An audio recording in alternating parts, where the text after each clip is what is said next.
काल आपण compound नाउनचं plural चालू केलेलं आहे. त्यामध्ये कंपाऊंड नाउनमध्ये पाहिलं की दोन नामापैकी पहिल्या नामाचं आपण अनेकवचन केलेले आहे. त्यानंतर आपल्याला आज अभ्यासायचं आहे की दोन नामापैकी दुसऱ्या किंवा शेवटच्या नामाचे अनेकवचन करायचे आहेत. त्यानंतर आपल्याला अभ्यासायचं आहे की दोन्ही नामाचं देखील अनेकवचन होऊ शकते का, तर ते देखील आपण पाहूया. काल पाहिलेले आपण पहा. कंपाऊंड नाउन्स, त्यात पाहायचं आम्हाला संयुक्त नामाचे अनेकवचन. पहिले पाहिले आपण त्याच्यातले दोन पैकी पहिल्या नामाचे अनेकवचन केले जाते. पहिलं नाम महत्वाचं आहे. मग त्यामध्ये आपण पाहिलं तर बघा बरं, सन इन लॉ याचं प्लुरल केले होते आपण, सन्स इन लॉ. या सनचं काय केलं आपण, सन्स केले होते. त्यानंतर आपण आणखी एक शब्द घेतला होता रनर अप, उपविजेता. तर त्या रनरचं तुम्ही प्लुरल केले होते रनर्स अप. आणखीन आपण प्रेक्षकासाठी एक शब्द घेतला होता लुकर ऑन. तर तुम्ही लुकरचं सुद्धा काय केलं होतं, लुकर्स ऑन. प्रेक्षक, अनेक प्रेक्षक त्यामध्ये घेतलेले आहेत. त्यानंतर नाईट एरंट असा एक शब्द आपण घेतला होता, नाईट एरंट, साहसी सरदार. मग त्या नाईटचं देखील आपण केलं होतं नाईट्स एरंट. एक शब्द घेतला होता coat of mail. Coat of mail, कोटला पण आपण यस लावलं होतं. कोट्स ऑफ मेल म्हणजे अनेक चिलखती त्यात घेतलेले आहेत. नंतर आपल्याला आज बघायचंय दोन पैकी दुसऱ्या नामाचे. बघा बरं, दोन पैकी किंवा अनेक असतील तर शेवटच्या नामाचे. दोन पैकी दुसऱ्या किंवा शेवटच्या नामाचे अनेक वचन केले जाते.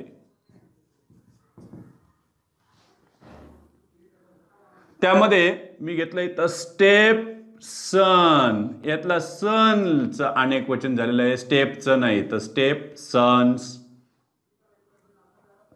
मी तर लुकर ऑन घेतला, तो शब्द असा झाला ऑन लुकर, म्हणजे सुद्धा प्रेक्षक असतं. मग मी इथं घेतलं ऑन लुकर्स. मी इथे घेतलं बघा ग्रोन अप, म्हणजे प्रौढ. मग अपच झालं बघा बरं, ग्रोन अप्स, अनेक प्रौढ. घेतले पुढे मी बॉयफ्रेंड, हे पण कंपाऊंड नाउन आहे. मग बॉयफ्रेंडचं काय झालं, बॉयला यस लावू का, तर नाही. तर मग कशाला लावायचं, आपल्याला फ्रेंडला लावायचंय, बॉयफ्रेंड्स. गर्लफ्रेंड असेल तर गर्लफ्रेंड्स शेवटी लावायचंय. त्याच्यामध्ये बघा मॅन हेटर असन तर मॅनचं मेन नाही करायचं आम्हाला, हेटरचं करायचं. बघ बरं, मॅन हेटर्स. मॅन लवर असन तर मॅन लवर्स. पुढे घेतलं मी इथं फूटमन, पायी चालणारा व्यक्ती. मग फूटमनचं काय झालं रे, फूटमेन. नुसतं मी बेगर शब्द घेतला पण मला याचं जेंडर कळत नसेल. बेगर म्हणजे भिकारी, पण मी याच्या जेंडर कळण्यासाठी जे काही शब्द लावलेला आहे मॅन, बेगर मॅन, तर त्याचंच अनेक वचन होईल, बेगरचं होणार नाही, बेगर मेन. वॉशरमन असेल तर वॉशरमेन. डेअरी मन असेल तर डेअरी मेन. मेड सर्वंट असेल तर मेड सर्वंट्स. शेवटच्याच काय करायचं, तुम्ही अनेक वचन करत राहायचे, ते लक्षात ठेवायचे झालं.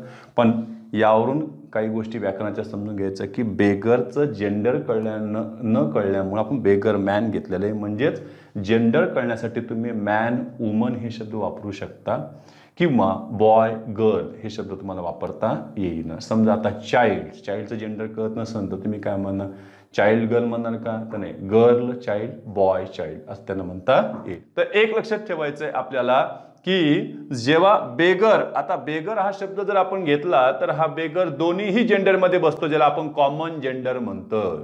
तसं आपण डॉक्टर असेल तर लगेच म्हणतो ना आपण कॉमन जेंडर मध्ये आलो. पण डॉक्टरचं जर जेंडर मेन्शन करायचं असेल तर मग आपण काय म्हणणार आहेत, man doctor, woman doctor, lady doctor हे शब्द वापरायचे नाहीत. ब्रिटिश मध्ये ते चालत नाहीत. टीचर हे सुद्धा कॉमन मध्ये चाललं, मग आपण मॅन टीचर, वुमन टीचर असं म्हणतो. पण जेव्हा सेंटेन्स मध्ये आपण त्यांना यूज करायला जातो तर एक लक्षात ठेवायचंय की आपण असं एखादं वाक्य घेतलं की शी इज अ टीचर, हे वाक्य बरोबर राहील का शी इज अ वुमन टीचर असं वाक्य बरोबर राहील, असे सुद्धा ते परीक्षेमध्ये विचारू शकतात.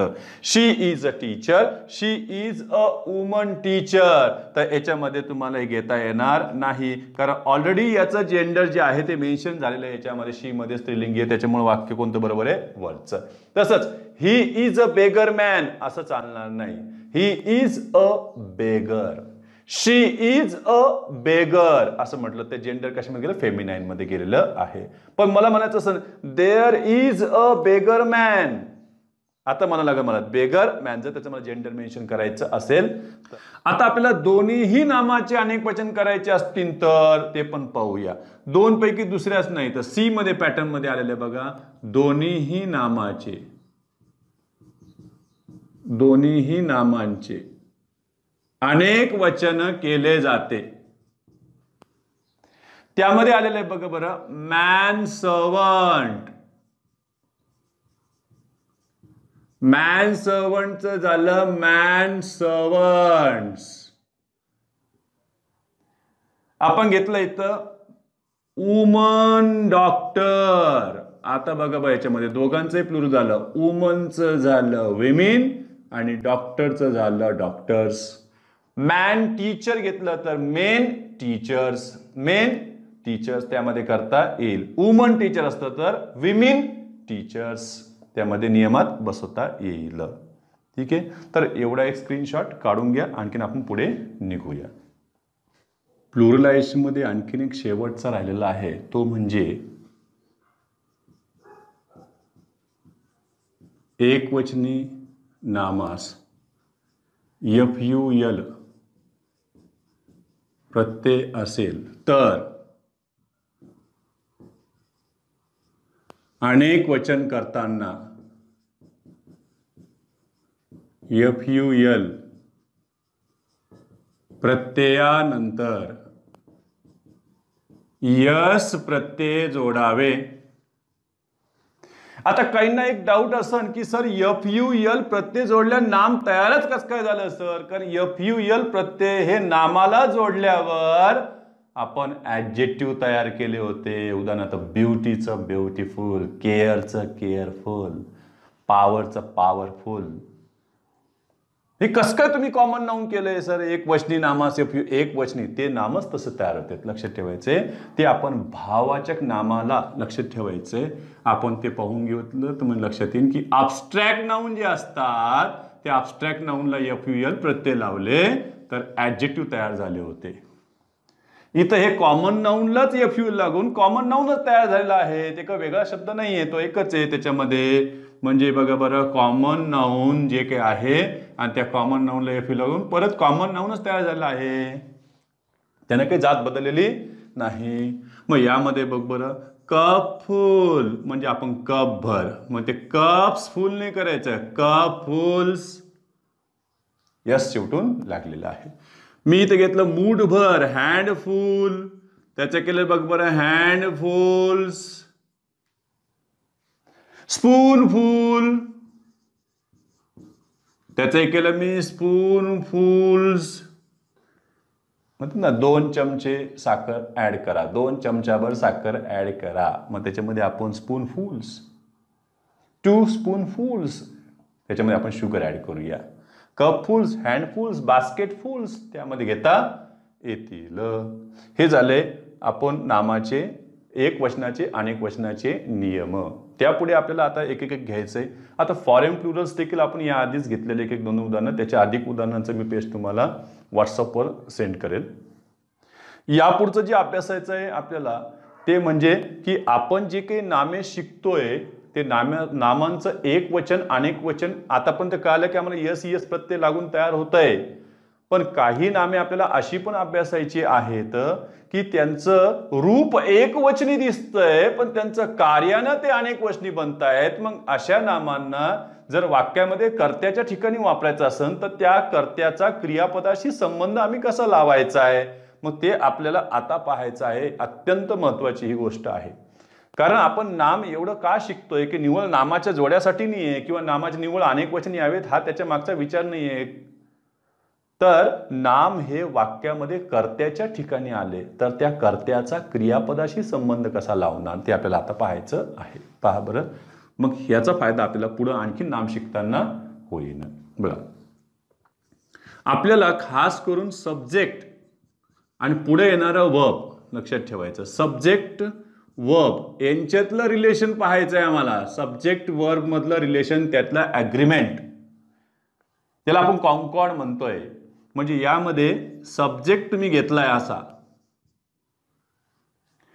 आणि महत्वाचं आहे हे सब्जेक्टच्या ठिकाणी. मग सब्जेक्ट याच्यामध्ये एक सिंग्युलर असेल तर त्याच्या पुढे येणारं वर्ब सुद्धा कसे असेल, सिंग्युलरच असेल. कारण वर्ब मध्ये सुद्धा आपण दोन भाग पाडतो. एक त्याच्यामध्ये पडतो ते म्हणजे हेल्पिंग वर्ब आणि दुसरा येईल त्याच्यामध्ये मेन वर्ब. ज्या वेळेला सेंटेन्स मध्ये मेन वर्ब नसेल त्यावेळेला हेल्पिंग वर्ब हे स्वतःच मेन वर्बचं काम करायला लागते. आणि हे हेल्पिंग वर्ब कोण कोण असणार, जास्त करून बी ची रूपे, हॅव ची रूपे, डू ची रूपे ही काम करणार आहेत. त्याच्यामध्ये मॉडल हे मेन वर्बचं पुढे काम करत नसतात. आम्ही या तिघांची निवड यासाठी केलेली आहे की यांच्याकडे आम्हाला वचनाचा काय करता येईल, रूपे पाहता येईल. मग सब्जेक्ट सिंग्युलर असेल तर वर्ब पण कसं असलं पाहिजे, सिंग्युलर असलं पाहिजे. मग सिंग्युलर कसं राहील, त्याच्यामध्ये एक तर नाउन सिंग्युलर राहील किंवा नाउनच्या ऐवजी येणारे प्रोनाउन हे सिंग्युलर राहतील. बघा, नामाच्या ऐवजी एक तर नाम, आणि आपण पाहिलेलं आहे की सगळेच नामे ही कशी असतात, थर्ड पर्सन मध्ये असतात. म्हणजे ह्या नाउन साठी तुम्ही प्रोनाउन वापरू शकता. प्रोनाउन पण आपल्याला ह्या तीन पैकीच एक गृहीत धरायचा आहे, ही किंवा शी किंवा इट. मी इथं आय हे प्रोनाउन घेतलेलं नाही, ते कोणत्याही नामाच्या ऐवजी वापरलं जात नाही. जो बोलतो त्याचं नाव न घेता त्यानं फक्त आय वापरायचं असतं स्वतःसाठी. मग सिंग्युलर नाउन असेल त्यासाठी काय आलेलं, ही शी इट. आता इकडं काय करायचंय आपल्याला, जर तुमचा सब्जेक्ट सिंग्युलर असेल त्यातल्या त्यात तो सिंग्युलर नाउन असेल म्हणजे आपल्याला बघा सिंग्युलर प्लुरल नाउन ओळखता येणं आवश्यक आहे. आता याच्यावर आपल्याला इकडच्या बरं काय करतं, इकडचं रिलेशन काय लावणार तुम्ही वर्बचं, ते पण सिंग्युलरच असणार. त्यातलं बघा बी ची रूपे, थोडंसं मनातल्या मनात बी ची रूपे एम, इज, आर, वॉज, वर 5 आहेत. 3 वर्तमान काळात, 2 भूतकाळात. बाकीची ती मुख्य क्रियापद म्हणून काम करतात. स्वतः बी मेन वर्ब झालं, लक्षात ठेवायचं. बीइंग मेन वर्ब झालं, बीन मेन वर्ब झाले, ते आपल्याला हेल्पिंग म्हणून पाहिजे. मग याच्यामध्ये बघा एम, यांच्यासोबत एम कोणासोबत चालणार नाही. एखादं नाव घेतल्यावर एम म्हणू शकता की राजू एम, राणी एम म्हणता येईल का, नाही. He am, she am, it am म्हणता येत नाही. मग यासाठी तुम्ही घेतलं इथं इज, भूतकाळामध्ये घेतले वॉज, झाला बीचा प्रश्न सुटला. त्याला आता हॅवची रूपांचं बघा, हॅव, हॅज. हॅडला घेऊन काही फायदा नाही, कारण हॅड एक वचनी अनेक वचनी दोन्ही मध्ये बसते. हॅड वरून वचन ठरवता येणार नाही. मी जर असं म्हटलं की सांगा ही हॅड आणि दे हॅड, असं काय फरक पडला ही हॅड आणि दे हॅड मध्ये, सर हॅडच्या रूपात काही फरक पडलेला नाही. पण हे वरचं सिंग्युलर आहे, हे प्लुरल आहे. कोणामुळं, ह्याच्यामुळे ओळखलं आम्ही, ही मुळं. ही झालं सिंग्युलर म्हणून हे हॅड सिंग्युलर, हे झालं प्लुरल तर हे पण झालं प्लुरल. याचा अर्थ हॅडचा काही बेनिफिट झालेला नाही. पण हॅव, हॅज मध्ये आपल्याला शिकता येते. हॅज, हॅज हे झालं याच्यातलं सिंग्युलर. काही म्हणते सर ते आय सोबत पण हॅजच वापरायचं का, नाही. आय जरी सिंग्युलर असलं तरी आय काही ठिकाणी नियमांना विरोध करणार आहे. त्याला he has, she has, it has किंवा सिंग्युलर नाउन असेल तर त्याला काय घ्यायचं, हॅज. आता आणखीन पुढे पाहूया, डू, डज हे दोन पैकी कोण घ्यायचं, डू, डज, डू, डज. तर यामध्ये लक्षात ठेवायचं आपल्याला कोण घ्यायचं आहे, डज. डज म्हणजे वर्बचं फर्स्ट फॉर्म जे असं मूळ रूप असेल त्याला काय करा, यस, इयस प्रत्यय जोडा. आतापर्यंत आपल्या काय डोक्यात घुसलंय 2 दिवसामध्ये, एस एस लागलं की अनेक वचन असतं. नामाला एस एस लागलं की अनेक वचन असतं. काहींच्या डोक्यामध्ये नाम राहतच नाही, फक्त एवढंच राहतं. एस एस लागलं की अनेक वचन असतं. एस एस लागलं की अनेक वचन असतं. कोणाला? मला. यस यस लागलं कोणाला? नाऊनला. पण एक लक्षात ठेवायचं, वर्बची खासियत आहे, वर्बला जर यस यस तुम्ही सफिक्स जोडलं तर ते डज असतं आणि डज हे परमनंट सिंग्युलर आहे. मग आता आपण सिंग्युलरची एक टेक्निक लक्षात ठेवूया. जर तुम्हाला इकडचा भाग ओळखता आला सिंग्युलरचा तर फार छान. सिंग्युलरचं नाऊन असेल तर बघा बरं, आपण इथं यस सिंग्युलरसाठी यस घेतलेलं आहे. याच्याकडे बघ बरं, सगळ्यांकडे यस दिसतंय तुला, बघ बरं. Yes yes yes yes yes yes for singular.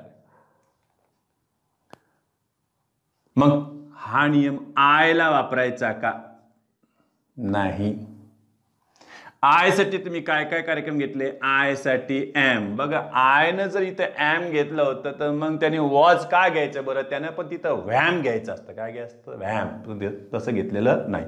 मग याने एम घेतलं, इथं वॉज घेतलं, इथं हॅजने घेतलं, हॅव घेतलं, इथं डजने घेतलं, डू घेतलं, फर्स्ट फॉर्म घेतलं. सर त्याला यस यस प्रत्यय नसते. आयची खासियत आय नियमापासून वेगळं ठेवलेलं आहे. आपण वरच्यांचा नियम मात्र सोपा झाला. आता हा विचार करा प्लुरलायझेशनचा. काय राहील? हे सिंग्युलर सब्जेक्ट आलेलं आहे. आता आपल्याला प्लुरल सब्जेक्ट पाहायचा आहे आणि प्लुरल सब्जेक्ट मध्ये प्लुरलच्या पुढं वर्ब सुद्धा कसं राहील? प्लुरलच राहील. एक तर ते प्लुरल नाऊन असेल किंवा ते प्लुरल प्रोनाऊन असेल. मग प्रोनाऊन सुद्धा आपण इथं घेऊनच टाकू ना प्लुरल. नाऊनच्या ऐवजी येणारं थर्ड पर्सन प्लुरल कोण आहे त्याच्यामध्ये? दे. आता बघा, इथं इज आलेलं आहे, मग इथं एम आहे, इथं इज आहे. आता एक नमुना बाकी येतो, म्हणजे कोण आहे? आर. वॉज नाही इथं, कोण आहे? वर. हॅज नाही इथं, हॅव. डज नाही इथं, डू. मग आपण थोडंसं क्लू लक्षात ठेवू. इथं बघा, yes for singular, yes for singular. आता आपण लक्षात ठेवू, प्लुरल मध्ये यस आहे का कुठे? बघा मला, प्लुरल मध्ये स्पेलिंगच बघा ना प्लुरलची. म्हणून आपल्याला प्लुरल नाऊन ओळखता येणं फार आवश्यक आहे. का यापुढे आपण असे नियम शिकणार आहोत. परीक्षेमध्ये सुद्धा त्यांना व्याकरणामध्ये नुसतं शब्द म्हणून नाही तर ते वाक्यात टाकून ते विचारायला लागले त्यातल्या चुका. प्लुरल मध्ये कुठंही यस नाहीये, म्हणजे यांच्यात पण कुठंही शेवटून यस लागलेलं नाहीये. बघा, लागलं का yes yes yes yes yes? कुठंच नाही. ठीक आहे. मग आता एवढं स्क्रीनशॉट काढून घे. याचे लगेच मी काही उदाहरणं तुम्हाला घेऊन दाखवतो फळ्यावर. आपल्याकडं काही मेंबर जमा झालेली आहे. ती म्हणजे काय? सब्जेक्ट आणि वर्ब यांचा जर विचार जर केला तर सब्जेक्ट हे कसं आहे? सिंग्युलर असेल तर वर्ब पण कसं झालं याच्यामध्ये? आत्ताच लिहिले आपण सिंग्युलर. मग ते सिंग्युलर नाऊन असो की प्रोनाऊन असो, वर्ब आल्या याच्यामध्ये is, was, has, does. Does म्हटलं की वर्बला काय लागले? यस किंवा यस. प्लुरल मध्ये आपण पाहिलं, नाऊन बद्दलच पाहतोय आपण आता. प्लुरल नाऊन, वर्ब सुद्धा कसं झालं याच्यामध्ये? प्लुरल. मग प्लुरल नाऊन असो की प्लुरल प्रोनाऊन असो, त्याच्यामध्ये इथं आ, वर, हॅव, डू, फर्स्ट फॉर्म त्याला यस यस लावायचं नाही. मग यावर काही एक्झाम्पल्स आपण पाहूया. खास करून नाऊन असणारेच बघायचे, म्हणजे ताण राहणार नाही. झालं. बघा, त्यामध्ये इथे घेतले मी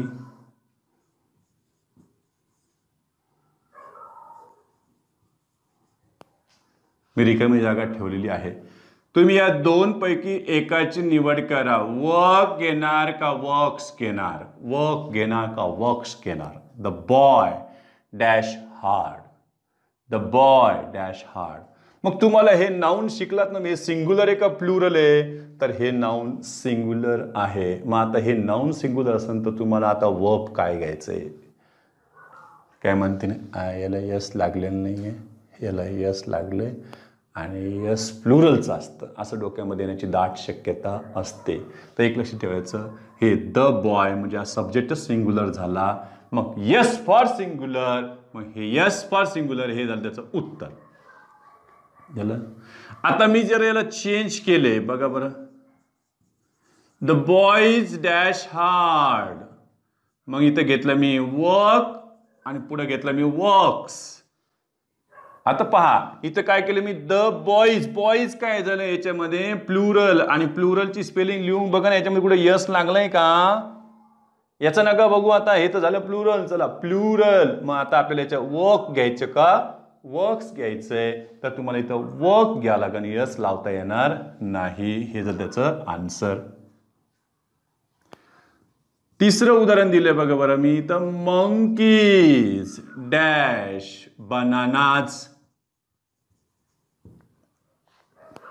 एक्झाम्पल घेतलंय मग त्याच्यामध्ये वर्ब दिलंय बघा बरं इट इट्स. यापैकी कोण घ्यायचं आहे?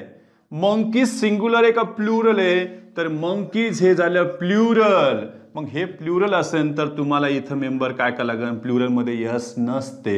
मग हे घ्यायचंय का नाही? उत्तर कोण झालं? इट. आता कईंनी डोकं लावायला सुरुवात केली.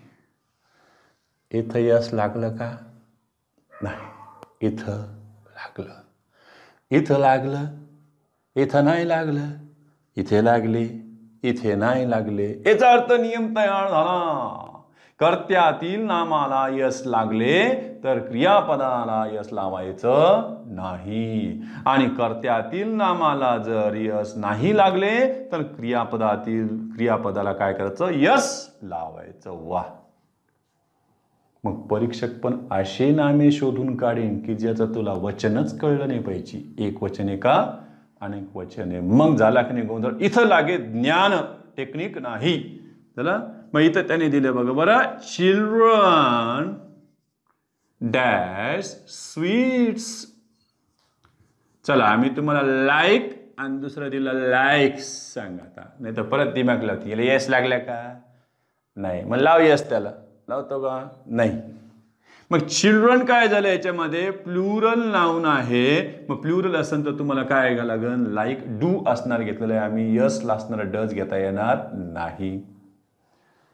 मग विचार करा विद्यार्थी मित्रांनो. जर आपल्याला आता हे ठीक आहे चाइल्डचं चिल्ड्रन आम्हाला माहीत होतं पण अशी काही नामे आता आपल्याला बघायची आहेत की ती एक वचनी आहे का अनेक वचनी हे सुद्धा कळत नाही. रूपावरून ती एक वचनी दिसतात आणि कार्यावरून म्हणजे उपयोगावरून अनेक वचनी असतात. आणि तुम्हाला माहिती आहे की नामाचं कधी पण त्याचं रूप नाही त्याचं कार्य महत्वाचं. आणि कार्यानुसार त्याचं काय ठरवलं जातं? वचन ठरवले जाते. काही नामे अशी पण दिसतील की तुम्हाला धोक्यामध्ये ठेवतील की यस इयस त्यांना प्रत्यय लागलेलं असतं तरी पण ते एक वचन निघतात उपयोगानं रूपाने नाही. नाही तर आपण डोक्यात ठेवलं यस यस लागलं काय अनेक वचन. बघा रूपानं ते वाटतात अनेक वचनी कार्यान निघतात एक वचनी. असं उलटे पुलटे कामं इथं चालणार आहे. तेच आपल्याला पाहायचं. तर एवढा एक स्क्रीनशॉट तुम्ही काढून घ्या. आपण लगेच दुसरे नियम पाहूया. पहा खास करून काही समूहवाचक नामे कलेक्टिव्ह नाउन्स ज्याला म्हटलेलं आहे. काही समूहवाचक नामे ही रूपाने एक वचनी असतात परंतु उपयोगाने म्हणजे कुठलं वाक्यातील उपयोगाने परंतु उपयोगाने ही नामे अनेक वचनी असतात.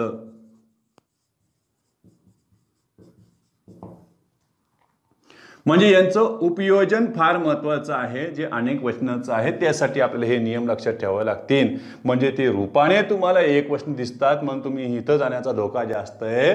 मग ते निघतात कोणाच्या घरामध्ये? पुढच्या घरामध्ये. ते अनेक वचनी असतात. कोण आहेत ही नामे? आपण थोडीशी त्यांची यादी आधी पण पाहिलेली आहे. एक नाव घेतलं की भराभराभर आपल्याला त्याचे नावाला सुचले पाहिजेत. बघा यामध्ये कॅटल याला आपण गुरढोरे म्हणतो. पल्लीस. त्याच्यानंतर मी घेतलं इथं जेंट्री सभ्य लोक. याला आपण आधी सुद्धा लिहिलेलं आहे सभ्य लोक. त्याच्यानंतर क्लर्जी धर्मगुरू. त्याच्यानंतर पिझंट्री शेतमजूर. पिझंट्रीला शेतमजूर म्हणतोय. त्याच्यानंतर आपण घेतलाय टेनंट्री हे किरायदार वर्ग. त्याच्यानंतर घेतला इथं नोबिलिटी हे सरंजाम वर्ग. तिथे त्याच्यातील लोक नोबिलिटी. लिटी, त्याच्यानंतर आले यामध्ये कॅनॉन, तोपगोळे ज्याला म्हटलेलं आहे, वर्मीन हे त्रासदायक जीवजंतू जे काही आहेत ते वर्मीन त्यांना म्हटलेलं आहे. त्याच्यानंतर इनसायनिया हा एक शब्द आपण आधी घेतलेला आहे, स्मृतिचिन्ह इनसायनिया. मलमूत्रसाठी तुम्ही घेतलेले एक्सक्रीटा. फोक हा शब्द जर घेतला तर लक्षात येईल की अरे ही सामान्य जनता, फोक त्याला म्हटलेलं आहे. त्यानंतर आणखीन येतोय तो म्हणजे पीपल. पण पीपलचा एक प्रॉब्लेम आढळलेला आहे, तो म्हणजे पीपल यस लावून त्यांचं अनेक वचन करता येतं पीपल्स.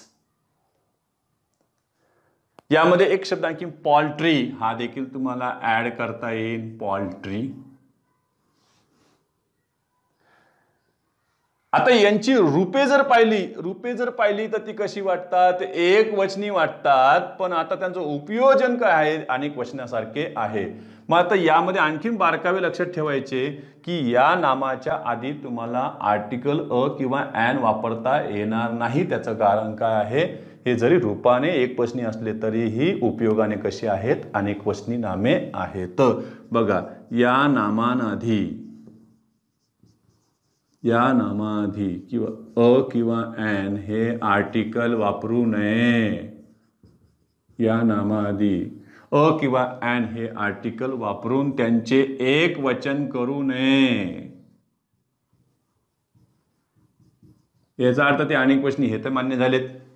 दुसरी गोष्ट, यांना परत यस लावायचंय का? बघा, या नामांना पुन्हा अनेक वचनाचे यस किंवा इयस प्रत्यय जोडू नये. कारण हे ऑलरेडीच अनेक वचनी आहेत, परत त्यांचं डबल पण नाही करताना. एक जर अपवाद सोडला तर पीपल्स केलेलं आहे आपण फक्त, बाकी काहीच नाही. मग यांचं आता एक्झाम्पल्स आपण पाहू ना. मग सुरुवातीला समजा मी इथं दिले, हे मागे आपण घेतले होते बघा, चूज द करेक्ट अल्टरनेटिव्ह. यात दिलंय मी इथं बघा बरं, कॅटल. दुसरं दिलं आम्ही अ कॅटल. तिसरं दिलं आम्ही कॅटल्स. आता कोणतं घ्यायचं याच्यामध्ये? सर त्यावेळेस ना अ कॅटल पहिले दिलं होतं, नंतर कॅटल्स दिलं होतं, नंतर कॅटल दिलं होतं. मग तसंच पाठवून ठेवायचं का आपण? नाही. मग इथं बघ बरं, अ कॅटल घेता येणार नाही, कॅटलला यस लावता येणार नाही. उत्तर कोण झालं याच्यामध्ये? कॅटल. हे झालं त्याच्यामध्ये प्लुरल फॉर्म मध्ये नाही येते, सिंग्युलर फॉर्म मध्ये आहे, पण त्याचा यूज कसा आहे, त्याचं कसं झालंय, अनेक प्रश्नाचं आहे. मग पुन्हा आपण काही एक्झाम्पल्स पाहूया. नंबर 1. दुसरं, the peasantry of our town. आमच्या भागातले शेतमजूर. The peasantry of our town many problems. तुम्हाला पर्याय दिला आम्ही फेस, दुसरा दिला फेसेस. फेस का फेसेस? आता याच्यामध्ये नाउन मेन हे का हे लक्षात ठेवायचं. इथं पण काही जणांच्या चुका होतात. काही जण काय करत नाही, क्रियापदाला लागून जे नाउन आलं होतं ना त्याच्याशीच मी संबंध लावला होता, जवळच्या नातेवाईकाशी संबंध लावायचा नाही. मग याच्यामध्ये कोण आहे? The peasantry of our town. अरे टाउन मधले कोण आहेत हे आलेले आहेत बघा, पिझंट्री. आणि हे सिंग्युलर आहे का प्लुरल आहे? तर हे प्लुरल आहे. आणि आपल्याला माहिती आहे प्लुरल म्हटलं तर त्याला यस चालणार नाही, याला यस लागलेलं आहे, हे चालत नाही. उत्तर कोण आलं? Face. The peasantry of our town face many problems. तिसरे घेतलं याच्यामध्ये,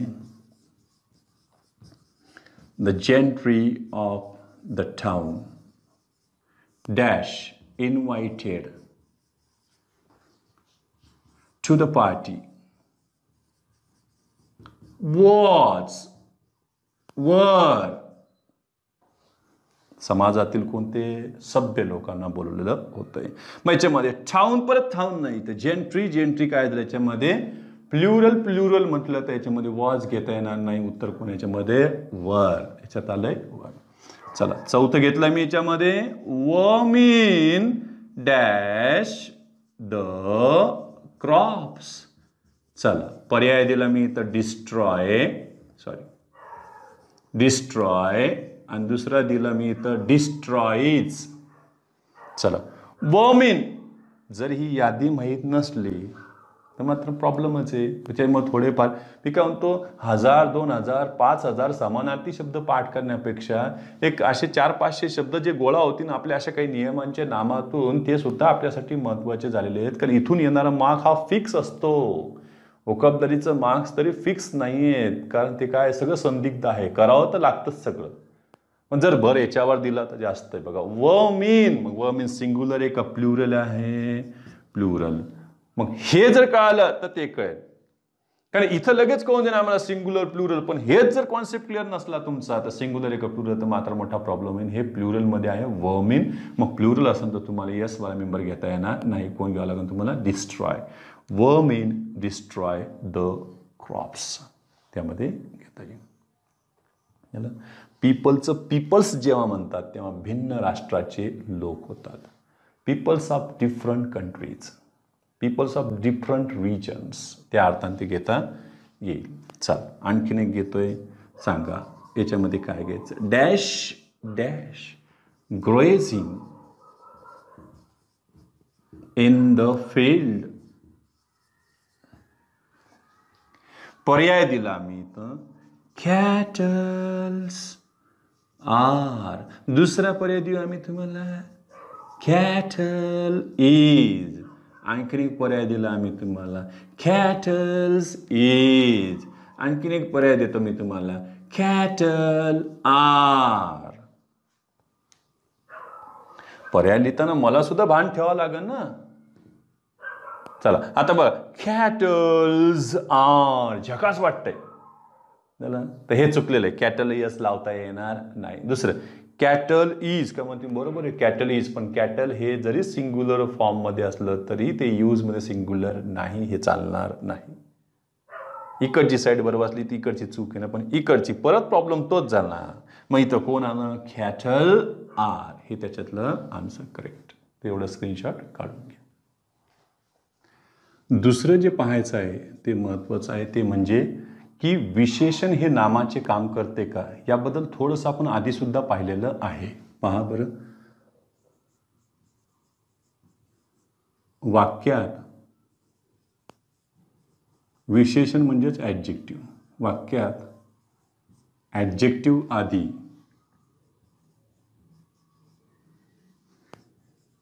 आर्टिकल द वापरले जात असेल व ॲडजेक्टिव्ह नंतर किंवा ॲडजेक्टिव्हच्या पुढे ॲडजेक्टिव्ह नंतर अनेक वचनी नाम वापरले जात नसेल तर ॲडजेक्टिव्ह हे अनेक वचनी नामाचे कार्य करते. थोडक्यामध्ये ही जी रचना तयार झालेली आहे, द प्लस याच्यामध्ये येणारं हे ॲडजेक्टिव्ह, तर हे ॲडजेक्टिव्ह न राहता ते काय बनले पुढे चालून? नाऊन. म्हणजे या स्ट्रक्चरवरून काय झालं की एखाद्या वर्गातील, विशिष्ट वर्गातील लोकांचा बोध होतो. विशिष्ट वर्गातील लोकांचा त्यातून काय होईल? बोध होईल. त्यासाठी हे वापरलेले आहे. ही एक रचना आहे.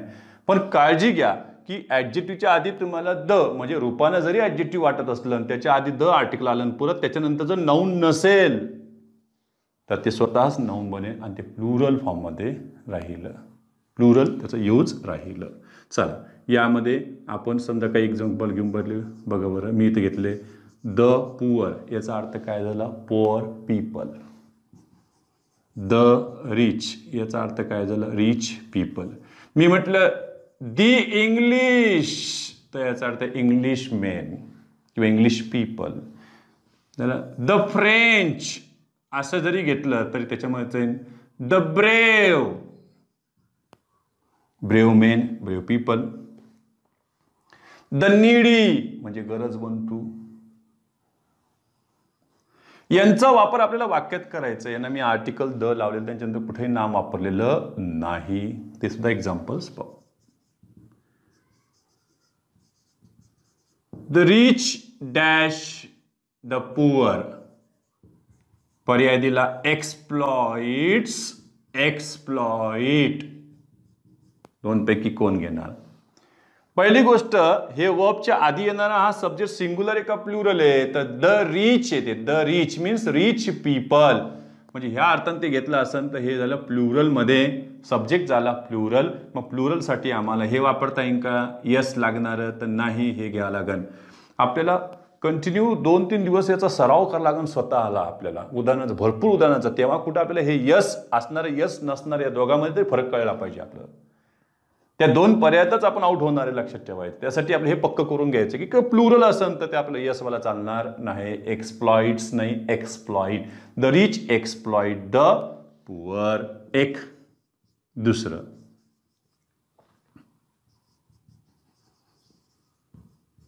Dash really adventurous. The English dash really adventurous. मग मी इथं इज घेतले आणि इथं आ घेतले. काय घ्यायचंय? इंग्लिश काय सब्जेक्ट म्हणून घेतलेलं आहे का भाषेचं नाव म्हणून घेतलेलं आहे का? इथं विषयाचं नाही, भाषेचं नाही, मग काय आहे ते इंग्लिश? इंग्लिश इथं पीपल ह्या अर्थानं घेतलेलं आहे. इंग्लिश मेन विमेन या अर्थानं घेतलेलं आहे. मग काय? The English are really adventurous. त्यामुळं लक्षात आलं पाहिजे. कधी पुढे चालून काय होतं, निवळ वर्ब वापरायसाठी नाही तर ह्या नाऊनच्या आधी आर्टिकलच्या रिकाम्या जागा सुद्धा ठेवल्या जातात आपल्याला गोंधळात टाकायसाठी. बघा, समजा मी इथे एक एक्झाम्पल दिले.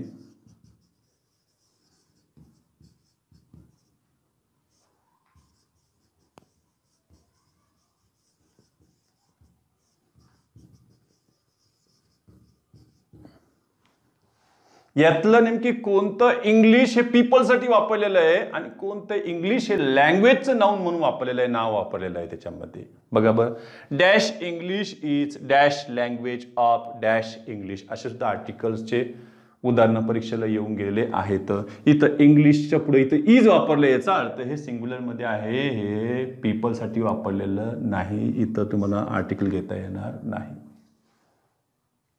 इंग्लिश इज द लँग्वेज, त्यांची ती विशिष्ट भाषा. English is the language of the English.